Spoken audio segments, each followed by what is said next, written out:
المستقيم ولقد أضل منكم جبلا كثيرا أفلم تكونوا تعقلون هذه جهنم التي كنتم توعدون اصلوها يوم.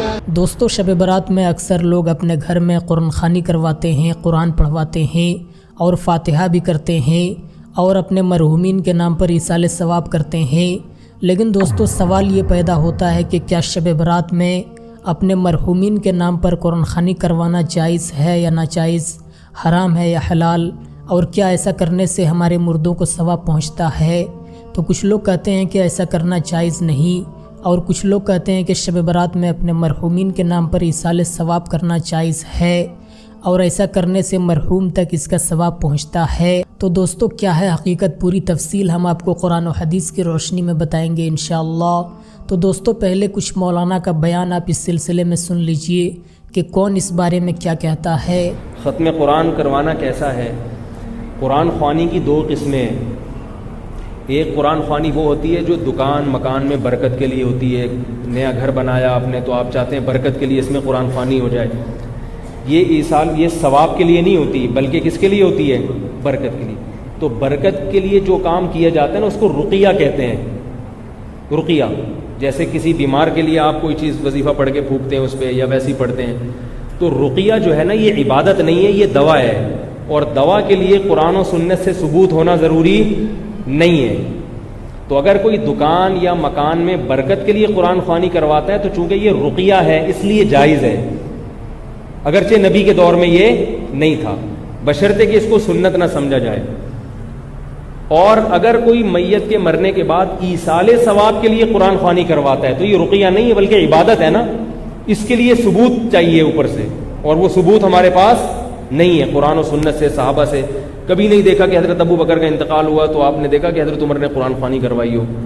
اس میں یہ ہے کہ جو جہاں ہے جیسے ہے اپنی طرف سے جو بھی میت کو پڑھ کے ثواب پہنچا دے یا صدقہ کر دے، اس کے لیے اجتماع کرنا، لوگوں کو بلانا، یہ عمل بدعت ہے۔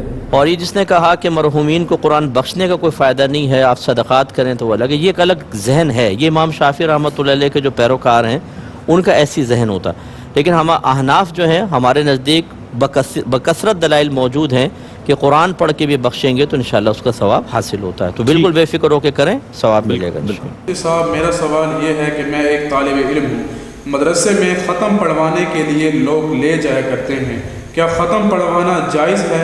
اس کے بارے میں رہنمائی فرمائیں۔ بالکل، ختم پڑھوانے کے لیے کیا مطلب؟ ایک بندہ آپ کو کہ آئیں بھائی میرے گھر میں آپ قرآن کریم پڑھ دیں، بہت اچھی بات ہے، آپ وہاں جا کر تلاوت کریں، اس میں کون سا مسئلہ ہے؟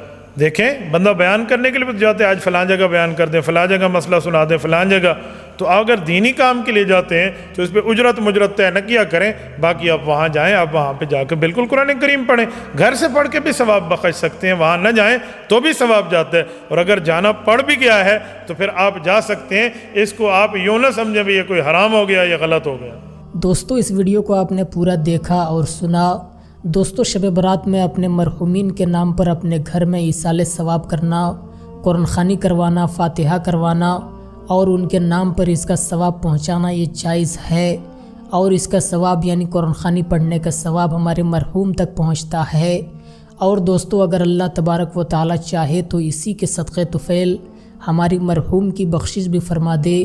لہٰذا دوستو آپ یاد رکھیں کہ جب بھی شب برات کا موقع آئے تو ہمیں اپنے مرحوم کو نہیں بھولنا چاہیے بلکہ ان کے نام پر ایصال ثواب کرنا چاہیے۔ اور دوستو اس کا بہتر طریقہ یہ ہے کہ شب برات کے موقع سے آپ اپنے گھر میں قرآن خوانی کروائیں اور اس کا ثواب اپنے مرحوم تک پہنچا دیں۔ لہٰذا دوستو بات صاف ہو گئی کہ شب برات میں ہمارے مرحوم کے نام پر قرآن خوانی کروانا جائز ہے اور اس کا ثواب ہمارے مرحوم تک پہنچتا ہے۔ لہٰذا دوستو آپ شب برات میں قرآن خوانی ضرور کروائیں۔ تو دوستو اس ویڈیو پر آپ اپنی کیا رائے رکھتے ہیں ہمیں کمنٹ کر کے ضرور بتائیں، اور اس ویڈیو کو اپنے دوستوں احباب تک ضرور شیئر کریں۔ خدا حافظ۔